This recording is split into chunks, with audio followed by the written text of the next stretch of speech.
announcement. Going on to Secretary Kirstjen Nielsen at the Department of Homeland Security, so many aspects of the interdiction of law enforcement front in waging this, the battle against this crisis, Secretary Nielsen, falls under DHS. So we're most curious to hear the progress report and also the vision for the future. Thank you. Thank you. I did it. I think I was going to have to pass it to you. Well, good afternoon, everyone. I really appreciate the opportunity to join you today. This truly is a shared fight. I'm sure you've heard before and will continue to hear for the rest of today how we must do this in partnership. I'm particularly honored to be joined by leadership from the Department of Homeland Security. We've got ICE and CBP here, Kevin McAleen and Tom Homan. They do this work every day, day in and day out, to protect our borders from all threats and our interior from all threats, but that increasingly, unfortunately, includes opioids. So the president, when he declared an opioid crisis as a public health emergency, he really sent a very strong statement. And the statement to us is America is fighting back. And we will continue to do that with all the tools that we have at our disposal at the Department of Homeland Security in conjunction with our partners, the Department of Justice and the Department of State, amongst many others. Since October, we at DHS have very proactively assessed the current threat, determined where we might have gaps and what else we can throw at it, if you will. So this has allowed us to leverage our investigative and intelligence efforts. You may or may not, DHS may or may not know, DHS is a law enforcement agency. We have 60,000 in CBP alone, but we have multiple agents throughout the department that play a role in this. So we're leveraging their investigative and intelligence efforts.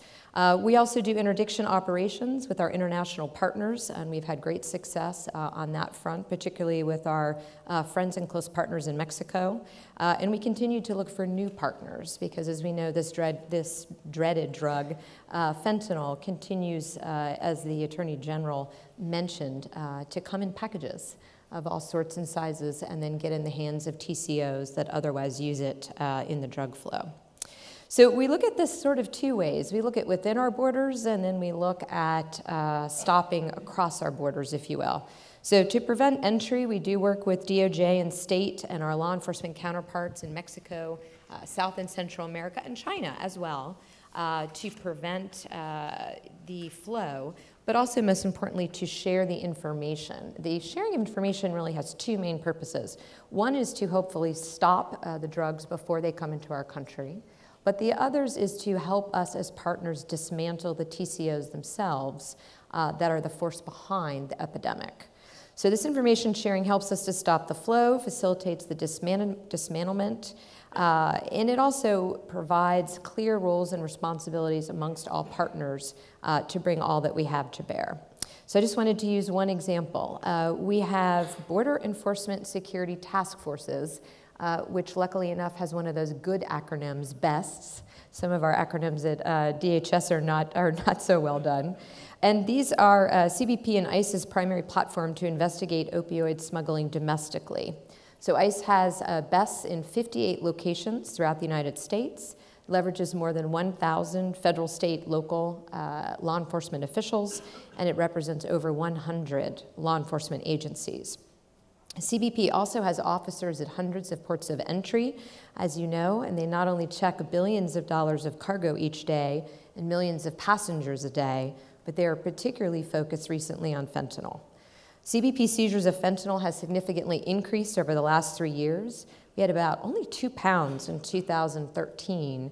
We had 1,485 pounds in 2017. And remember, this drug in extraordinarily small quantities is lethal.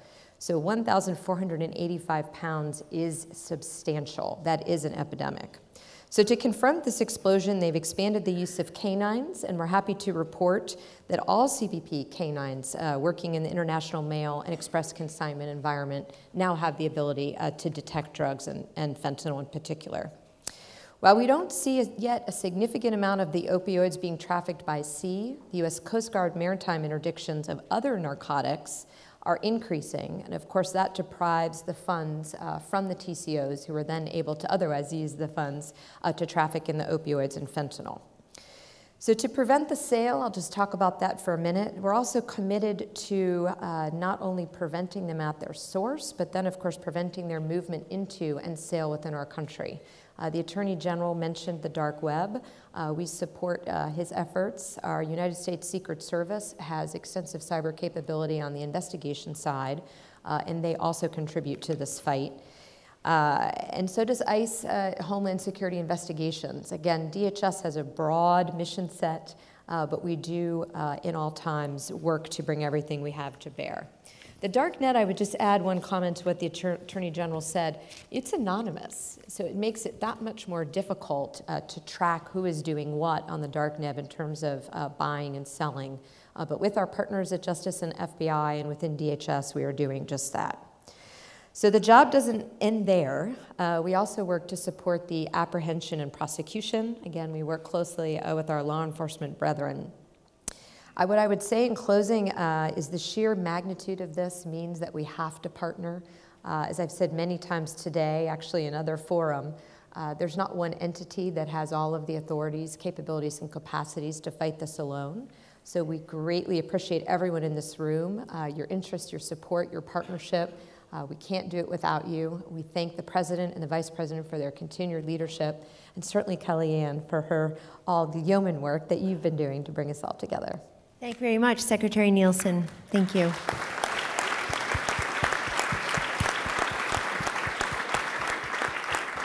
It's been really terrific to have the State Department involved in this effort as well, and today I'm very happy to present to you for his remarks the Deputy Secretary of State, Mr. Sullivan.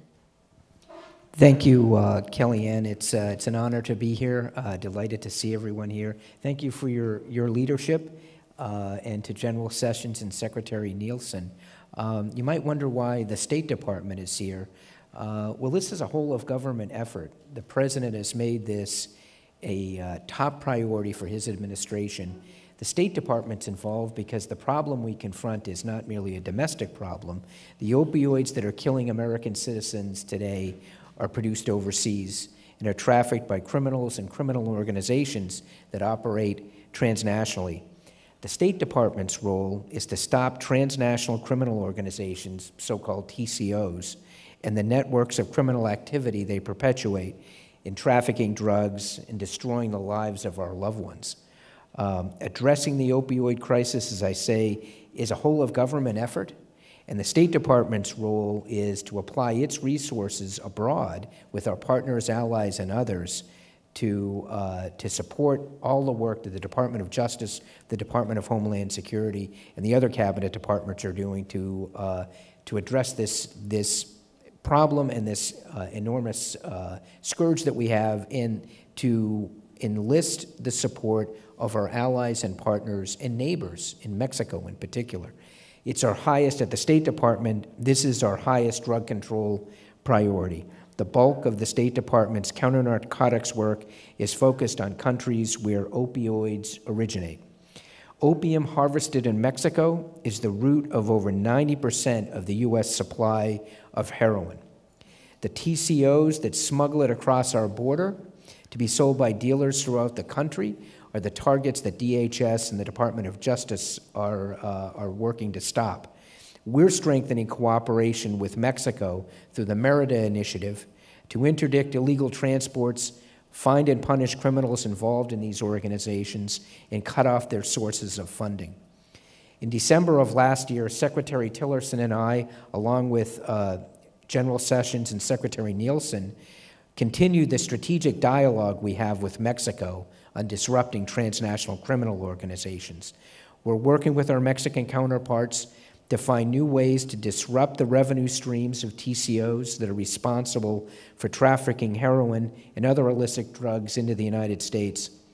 We're also working with Mexico to more aggressively eradicate poppy crops, train law enforcement, enhance border security, and bring drug traffickers to justice.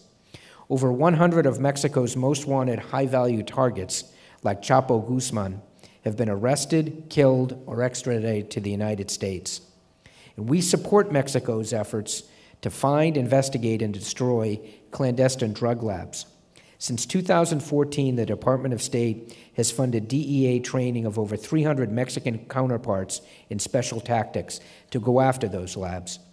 Since 2008, the United States has donated and supported training of more than 500 canines who are assigned to Mexican and federal and state law enforcement agencies. We sponsored training for canines and handling teams to detect weapons, cash, and drugs. This includes, for the very first time, fentanyl-specific detection training through cooperation with our neighbor to the north, Canada.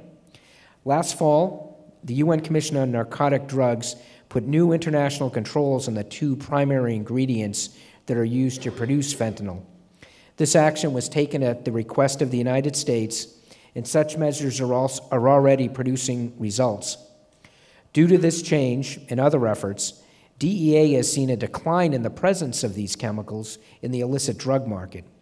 And in 2 weeks, again at our request, the UN Commission will address controls on 5 other synthetic opioids, including the deadly opioid carfentanil.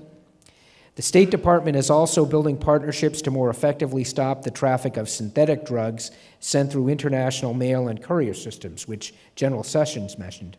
These efforts allow for law enforcement to more easily interdict any packages that may contain illicit fentanyl.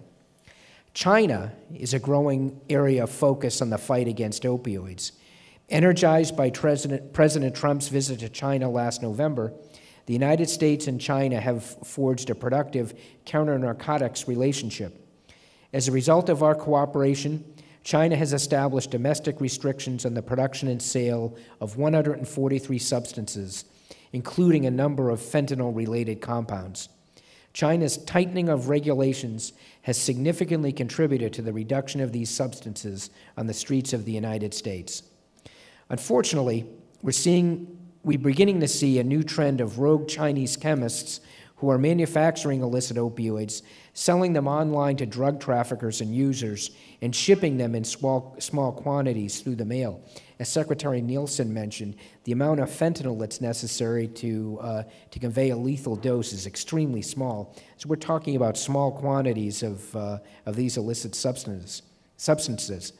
In response, we're working closely with China to improve coordination and screening of mail packages between our 2 countries. We're on an aggressive timetable to get all packages coming from China tagged with advanced electronic data, and we're going to continue that close cooperation with China and other countries that are sources of these chemicals and illicit opioids. Collaboration is the only way we can tackle a problem that has no regard for international borders. The State Department will continue to aggressively pursue this fight against opioids in partnerships with all other nations. Thank you.